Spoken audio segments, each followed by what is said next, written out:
Hello friends and welcome back for another episode of Indie Impressions. My name is Nick and today we're going to be checking out the beta version of a game called SpeedRunners, which, if you'll pardon the pun, I must say has hooked me harder than just about any game I've played in recent memory.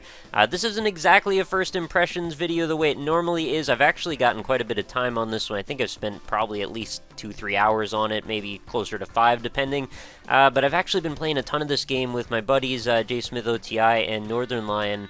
And there's actually a video of me playing it with them, and we are freaking having a blast with this. What is it, if you're wondering? Well, quickest way for me to sort of put a visual in your head, and I know this is sort of a silly thing to say, but, you know, I said it one time, it seemed a little weird off the cuff, but it's Mario Kart without the steering. It's a platformer where we're going to be racing around these 2D environments and trying our best to outdo each other, and of course this is sort of like a competitive action game in some levels anyway, but leaning heavier towards the platforming/racing element. And our goal is to be the person in first place, outpacing the other racers, or runners in this case, and trying to knock them off the back of the screen by being more successful at navigating turns and twists, using our grappling hooks and several power-ups, and just generally being quicker, and however you can do that. So let's get into, we'll do a couple bot matches, we'll try out some of the maps, and we'll go over some of the basics of how this game plays. Options menu, pretty basic. Sound and music, and we've got our controls, which are also, not super basic, but basic enough that you should be able to get the hang of it. And that's what's great about this game, is it's pretty freaking accessible. I think with anybody giving it about, 15-20 minutes worth of their time, should be fairly quick to get into what exactly this game is about. So we'll do a custom game. This is primarily an online game right now. You can play with bots, and possibly, you can do local players as well. But so far, my experience with it has been pretty much exclusively playing online, and I've had no problems with it. So I should put a few caveats in here. There are some bugs. This is beta. This is not finished. There's actually quite a bit of stuff that I've noticed. The textures haven't quite loaded in occasionally. Sometimes I'll run so fast I die. There have been issues with animations and syncing and all of that stuff, so just keep that in mind. The game is not entirely finished yet, and I don't really have any issues with it. I mean, sure, everything has some issues occasionally, and I'm willing to look past that because the core gameplay is so freaking polished and fun in this that it doesn't bother me in the least. So we'll add a few bots, and then we will get into a game. Might as well do all 4 of them, right? So you can see all the superheroes that are going to be on display here. The premise is that we are all superheroes trying to race each other to get to the crime scene to help civilians or bystanders as quickly as possible. And the game channels a pretty interesting art style with a mix of, it sort of seems like a origin comic style from like between the 1930s and 50s, and a little bit of like that classic vintage retro look from maybe the 50s as well. So we're just about to start here. 3, 2, 1, and we will run into things. I am playing as the Cosmonaut, the communist superhero, I guess. And we've gone through a turbo, and I'm not sure how well the AI is going to react, and I'm happy to see also that we've got textures on our first load-in. So I'm doing my best to use my slide and my grappling hook and try and make it through all of these twists and turns. We will talk at length about the level design, I have a feeling, in just a moment. I want to just, give you a second to pick up on exactly what's going on here. So I am in first place right now, with Unicorn Man far behind me, and he just tried to shoot a hook, but it was not going to happen. I was too far ahead. So you'll notice we just played through that match. I actually won that match, but every single game we play is a best-of-3 competition. This is definitely a challenging one to narrate while playing and try to have anything particularly useful to say. But I'm going to do my best here. So I should go over basic controls here. Of course, we've got our run, which is just our standard, go in any direction, you're going to run in that direction. And then you've got turbo, which is activated when you run over those little boost pads. Jump is on A. We've got a grappling hook, which is on X, which we can use all the time at no penalty. Then we've got on B, we use whatever items we happen to have picked up. In my case, I've got a series of boxes. That was my last box, actually, and I just won another round. And then lastly, we've got the Y button on our 360 controller, and I am using that, but you can also choose to use the keyboard. Y is going to be slide, and you got to make sure you use those strategically for a number of things, actually. You can use them, of course, to try and slide underneath barriers and impediments, but you can also use your slide to knock somebody off balance if you do sort of like a tactical slide when they're walking over your character. You can also use slide to get out of a few Oh, that was a pretty nasty win there. A few attacks are actually going to be deflected by doing a slide move. For example, if someone throws a grappling hook at you, with the grappling power-up, you're actually able to get out of that position and not get hit by it. So I just dropped a few boxes on that character, and he actually took them right in the head, which was good for me. They're going to go up for the shortcut. I'm going to close that shortcut. They're not going to have any chance at doing that at all. And we've just got Flame Man in the background, who I am well ahead of him. He doesn't have a chance. So that was 3 of 3 there. I just won that game. So that's how that plays out. We'll move on to the SS Royale, and we will do a little bit of running around. These are both beginner level skill challenges, but we will get into the harder ones as well. And you'll see 2 of those maps are actually prototypes, which are not entirely finished. Hopefully it goes on whatever I pick and not just whatever the AIs are on, but we have a counter here that's counting down. Should be done any moment. There we go. What's the name of the female horse? I didn't read it. Alright, so in we go. And this one's got a bit of like an Art Deco style to it. Reminds me a little bit of like the, what was it, the book that came out that just had a movie recently. Where they were, you know, whatever, I can't think of it. I was trying to think and run at the same time. It's not easy to do, let me warn you. But this game is extremely competitive. If you get a few friends playing all at the same time, you're all going to be just vying for the top position. I've got a grappling hook, which I'm going to try to use strategically here. Now is a decent time to do it, and that grabs and puts me ahead and throws that other character behind. I should mention, of course, the controls are pretty freaking tight. I mean, you've got some friction issues, of course, as you go around turns, but that's because it's primarily a momentum-based game. And really, in terms of the controls, I don't think I could really ask for them to be much better. The developer has also done a few things like challenges on occasion, where we've had, a grappling hook issue there. We've had a few different mix-ups that have happened. For example, the other day was a super speed challenge where everybody runs like many times faster than normal. There's also been a grappling hook challenge where everyone's ability was always going to be a grappling hook no matter what. That should knock out Unicorn Man, and indeed it did. And we will go jetting up that tunnel. There we go. And, gotta go around that turn. Keep my momentum and try and get ahead of this guy, provided I can get a decent power-up, which I'm not going to get there. He's got a hook, though, so he can't do anything to me, because hooks don't do any good when you're behind. Now I've got a hook. So whoever hooks first, the other one's probably going to hook in retaliation, and it's not going to actually do much. Oh, this could be bad for... I'm not sure which one of us. Alright, I'm going to hook there, and that should let me get ahead. The screen... Oh! Fatal mistake, AI. The screen does start to get extremely small once the game is starting to... Oh, rocket, that was bad. Once we're down to the wire, and that does help to eliminate... Oh, I missed that jump, and that was unfortunate for me. Once things get down to the last few moments, things get definitely pretty heated. And you'll notice the level design in these levels it's particularly strong, I find. And I'm going to drop those box... Oh, that was almost really bad for me. There are a number of different paths you can go through, a number of different impediments and different ways to traverse elements, different branching paths, of course. And try and drop some boxes in a good spot. Doesn't seem to be working out for me, though. Oh, we've got another grappling hook, and everybody's eliminated but me and him. I'm going to try and get ahead here. There we go, and we should have the... Oh, he hit the switch. Darn. Alright. Oh! Another bad grapple that I just took, and if this is going to be the repeat of the last situation we just had. There we go. But a lot of the level design reminds me of some of the really strong Super Meat Boy levels in that they're really easy to sight read, and you don't have a lot of trouble being able to just pick up on the nuances of how to traverse them, but then they also have some depth as you get further into it. And me and Josh and Ryan, when we were playing through these levels, we were noticing, like, at first we were really sticking towards the beginner levels because, obviously, we were beginners. But as we started to get a little better, and that was a nice tack slide he just pulled on me, we started to appreciate the nuances of some of the more tricky levels and some of the amazing combo hooks that you can set up, which we will hopefully get to in the prototype levels, and I'll show you. They feel great when you can get them. And provided everybody's operating in sync and we're all operating on, like, the best of our abilities, you can have some really very climactic, exciting moments in this game. And I would go so far as to say that I could easily see this becoming a real, like, league-based, like, esport type of game that I would gladly participate in, because this is one of the most fun and entertaining... Oh, this is good. Oh, he didn't blow up that C4 that time for some reason. Not sure what he was doing there. Well, it's the issue with the AI. They're not always going to be perfect. This is always awkward going through here. Alright, there we go. Pretty crucial hook that I got to pull off there. Oh, we got another one. You gonna shoot it for Unicorn Man? There we go. I'm now in first. We had a nice transition.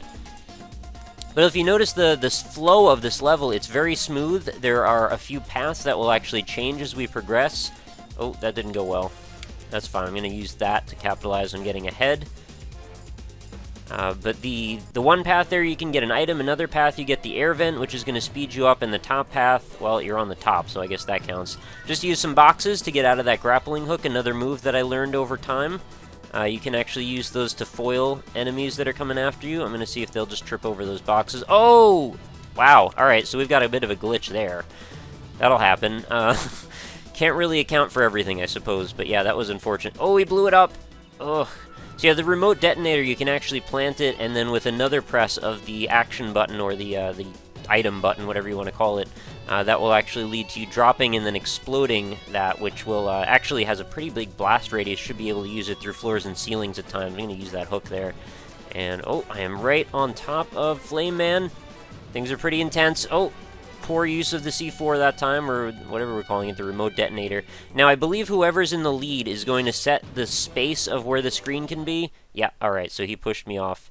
And if he's just slightly ahead, and this becomes a little difficult for the developer, I'm sure, to calculate out, but like, where do you know necessarily who's going to be in charge of moving the screen, right? So if one person happens to go high when the level is actually low, oh, this was a horrible jumping thing I just did there, you can end up in a really awful spot, and you can actually end up getting knocked out early, even though you might not necessarily be in the wrong for the way that you chose to traverse. Oh, I've got a drill. One of my favorite items, possibly the best item in the game, in my opinion anyway.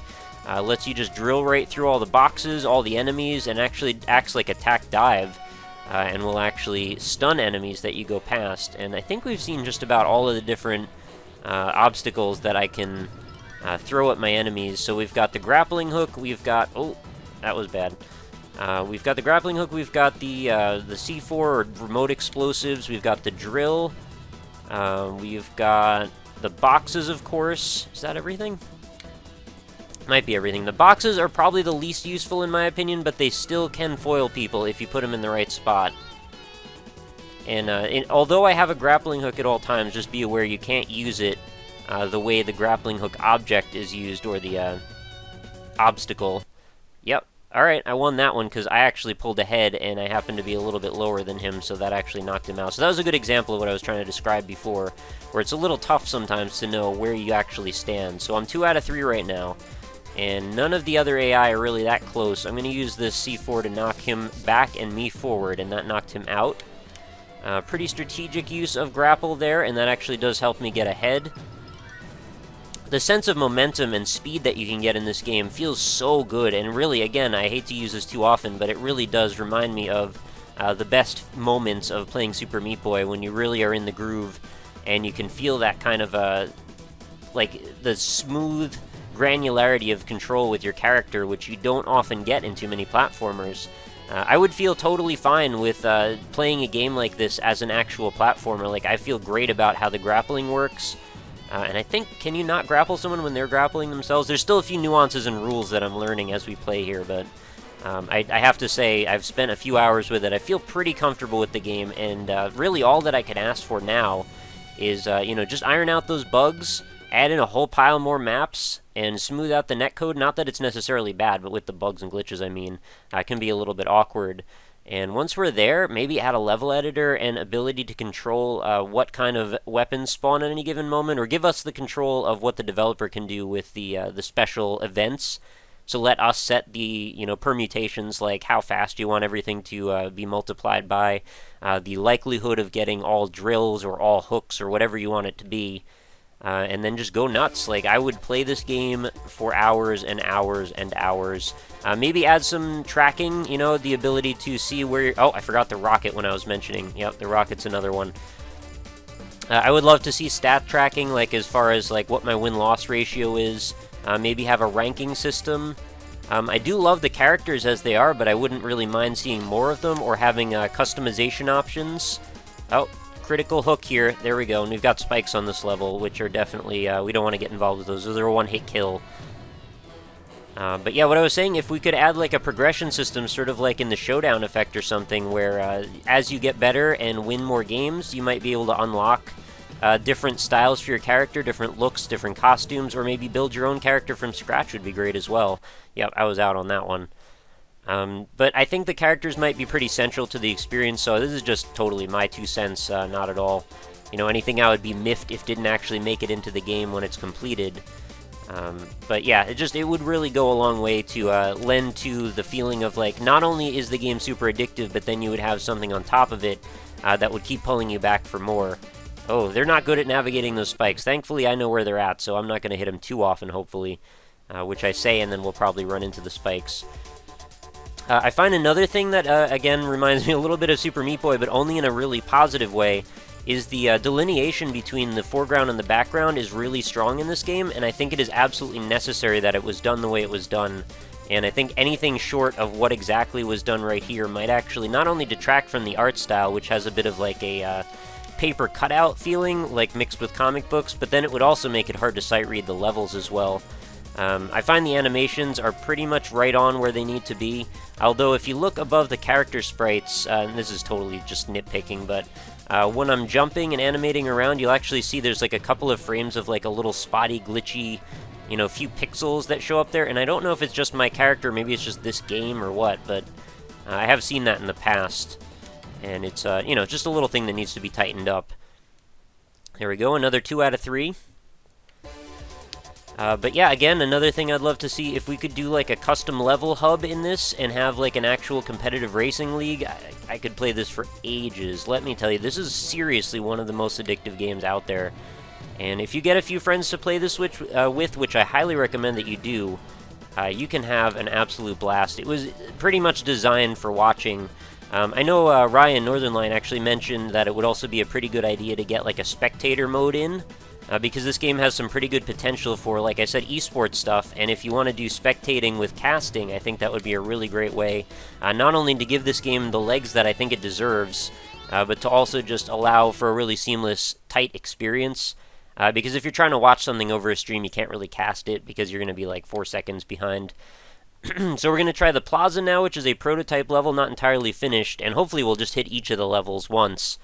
You know, for a total of 6 levels, which is, it's not bad, but it's also not great, because I think this game really is strong, and I'd love to see more different options, more, you know, challenging maps, as well as more beginner-level maps, because when you're first starting out, you're just tempted to just play Alley over and over and over again. But you'll see how the strategy comes together as you start to get further into the more difficult maps, and how amazing it can feel when you really nail a perfect line. Oh, I didn't even have to hardly do anything, they all just landed on the spikes that time. But when you get really good at it, you'll start to land really perfect sequences and combos, and that would even be another thing I could see as like a separate game mode, actually landing like actual combos. Oh, see, okay, I died because I was ahead, but the game didn't know I was ahead, so it attributed someone else for that. I would consider that a bug. I don't know, maybe it's a feature. I think it's probably less preferable, especially if you're trying to be super serious about a match. You know, it's always frustrating to be winning and then lose because you were winning, you know? It was a close try on that hook, didn't quite work out. I really love this mechanic with the opening the doors and setting up traps for people in a way, because you have to be thinking on your feet not only about controlling your own character, but also watching the enemies and watching what they pick up as far as items. Watching your own items, looking for opportune moments to use those items, and then also trying to navigate the level, stay away from traps, and even set up traps for your opponents. So there's a lot of levels of actual thinking going on in this. And adding commentary on top of it definitely is an interesting proposition. I totally landed on the spikes. I missed my hook, which is a little frustrating, but what are you going to do? You can't win them all. I'm already 2 out of 3 on this map, and we've only gone around once, so that is not too bad. So let's see how this guy and the I don't even know what to call him, the runner man, looks, you know, kind of like some weird permutation of like H.R. Geiger, Alien, and Batman or something, mixed with the Tiki Trap man from Spelunky. Yeah, he's going to have a lot of trouble with that hook. That's alright, so we'll come back in, and we will go for a little jump there to get the turbo. I always use the turbo right away. I know I use it kind of inefficiently, but if I can avoid touching that lever, that's going to trap them all back there, because they're all terrible at navigating that for whatever reason. And I have a hook, so whenever these guys want to get involved... Oh, that was a nice hook, actually, but we're just going to swap positions, and you are doomed to failure. There's no chance he was getting out of that one. So, always good to watch what the enemies are doing. I noticed he had a hook, and I was aware and ready to go. When he threw his hook, I was ready with mine to counterhook. So there's some depth to this game. Although it's accessible, you definitely can put in some serious meta strats, and when people get going and they get good at this, the level of competition is extremely exciting. And I'm so psyched to see where this game goes. When everybody starts getting into it and it starts to really take off, which I really hope it does, then we can really get into, deconstructing these levels. And I think it's going to be important when we start to get further into the game progression. Wow, okay guys, I don't know what you're doing there. But it's going to be really important to start looking for the primary and most optimal lines, just the way you would in a Super Meat Boy speedrun. We've got a laser here, which is another new object which we've got to traverse, and we've got some amazing hooks coming up, which I'm really hoping we can pull off, provided this laser doesn't get in our way. So let's go. Here we go. Hook 1, hook 2, all the way around, hook 3, and I win. This game is so gratifying. Even playing it against AI, what are you doing, Flame Man? You're going the wrong way. That's not how you do it. Alright, well, I screwed up the hook there, and I got hit by a freaking rocket, which is not going to be too good for me. Thankfully, I'm not necessarily out, because he got hit by the rocket too, so I guess we're playing to the lowest common denominator on this particular run. I also have a drill, which I'm really looking forward to using, but I already won, so I don't even have to worry about it. So we're going to move on to the library for one more match, and then we will have seen all of them. This is an expert level. So I will do my best to show it off to the best of my abilities. I noticed there's a spike wheel, like some sort of a chainsaw thing on this picture. Is there actually that in the map? Because I don't remember ever seeing that. Anyway, I'll look for it on the way through. And as we make it back for the last lap, hopefully I will get some amazing hooks as we go down. Again, I just can't overstate enough the amount of, how accomplished you feel when you get a really good run of this game going. And if we could, yep, this is not necessarily the way you have to do this map. You can actually go below, and I just really failed that one. If you can actually hit all of those jumps, you'll make it all the way up through this sort of labyrinthian structure, which the AI cannot seem to navigate particularly well. So again, don't judge it too harshly. There are spikes here. Oh, wow, he saved my life! Kind of. Yeah, no, he didn't. Well, he almost did, though. That was really generous of him. I appreciate that. So we've got a few single spikes, and I want to see how the AI is going to handle some of these further points. I was figuring they'd all just land on that 3-pack there. They didn't do it. Oh, good box placement by Tiki Torch Man. And this last section, this is where I wanted to hang out with the hooks, because if you can get the alternating pattern down, you can generate so much speed and momentum that by the time you come off of this, you can usually leave everyone behind. So that's a spot to really work and perfect on exactly how you're going to traverse that situation and setup. I'm just noticing, too, this level has some, 3D effects, which I'm not sure I've really seen quite as nicely put together in any of the other levels. Wow, that was a really awkward way to finish that map. Alright, so we're going to start up here, well up into the air. If I would have timed that jump better, I might have been able to actually get to the very top. Okay, I'm going to try and take the top path this time, which I never do. And, okay, yep, blocked him out. That is a trap that we rarely see actually utilized in my play of this game. That's hardly ever come up. There is a single spike somewhere. There it is. I really couldn't see ahead of myself, so I wanted to make sure I wasn't going to set myself up for failure on that one. Best usage of those boxes, though, try and put them in front of slidey areas, and then people really don't have a choice but to either avoid them or just crash right through them and slow themselves down. Sort of like what I just did there. I tried to avoid it, didn't quite happen. Alright, so here we go. Let's spin back and forth. So the trick is to use the one above to try and get that 45-degree angle, which I didn't really do that great of a job on this one. Usually I can get that momentum going really fast, and we gotta watch the laser here because it's gonna spin around again. Okay, I'm watching for that chainsaw thing in the ground too. I don't see it, so I guess that thumbnail has a little bit of erroneous information or something. Oh, I made it to the top. No, oh. Okay, I still won, but I didn't quite make it all the way to the top. Oh, geez, that's an awkward way to start that. We were almost just falling into the air. That's another thing, maybe. Having a few delineated checkpoints at times could be useful, in my opinion anyway. I'm not sure, maybe that could be more like a game mode. But I find that a lot of times we start in some pretty awkward positions, so I do want to be careful of... Oh, come on. Got me hooked up on that thing there.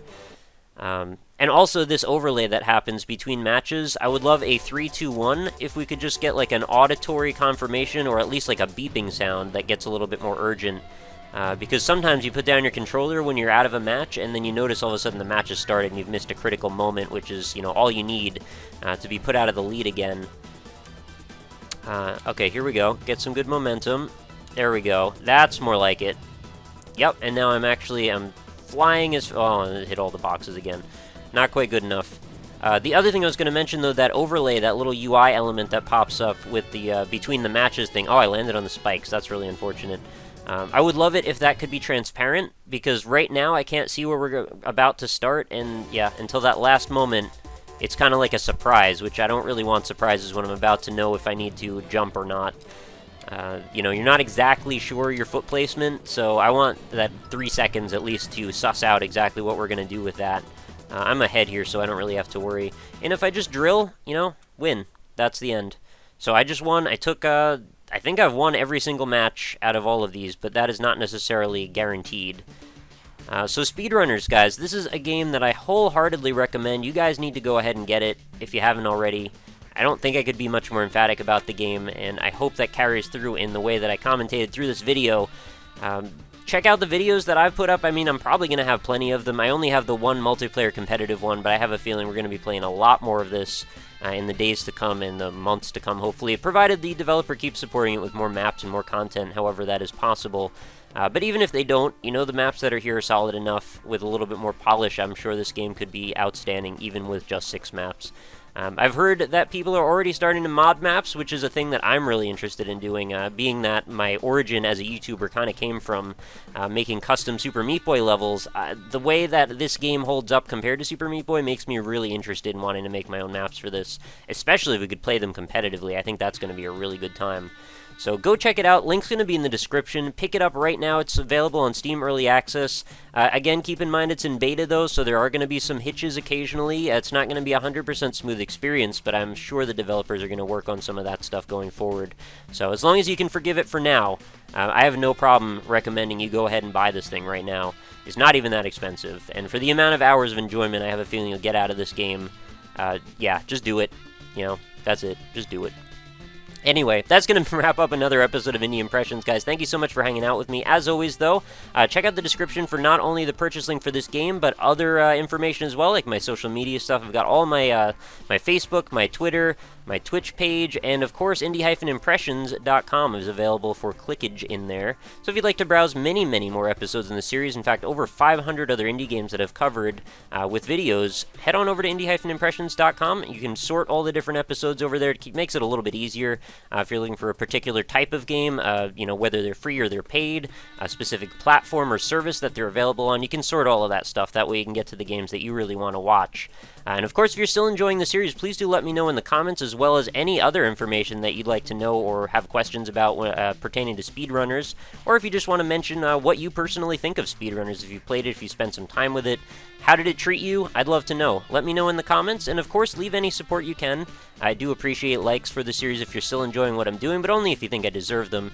They do go a long way to help more people see the series and to just generally get more information about indie games out there, and that's what I'm all about. So any help is greatly appreciated, and with that, I will leave you for another episode. So thank you for hanging out. Hope to see you again tomorrow on the same channel, of course, youtube.com/RockLeeSmile, and roughly around the same time, which will be 3 p.m. Eastern Standard Time. So I will catch you then, and I hope you have a lovely night. Later!